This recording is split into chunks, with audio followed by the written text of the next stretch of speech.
ভাই, একটা বিড়াল তার মালিক চিনে, একটা কুকুর তার মালিককে চিনে। তার বাস্তবতা দেখুন। আমার বাবা আমাদের মাদ্রাসায় ছাত্রদেরকে আনন্দ দেওয়ার জন্য একটি বিড়াল দেখেছে।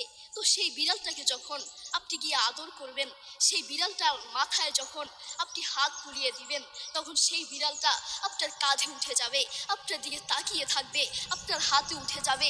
আমিও মাঝে মধ্যে গিয়ে সেই বিড়ালটাকে আদর করি, তখন দেখি সেই বিড়ালটা আমার কাঁধে উঠে যায়, আমার দিকে তাকিয়ে থাকে। আমি ভাবতে থাকি একটা বিড়াল তার রব চিনে, একটা কুকুর তার মালিক চিনে। আমি ভাবতে থাকি একটা কুকুর তার মালিক চিনে, আর তুমি মানুষ হয়ে এখনো চিনতে পারো নাই তোমার রবকে।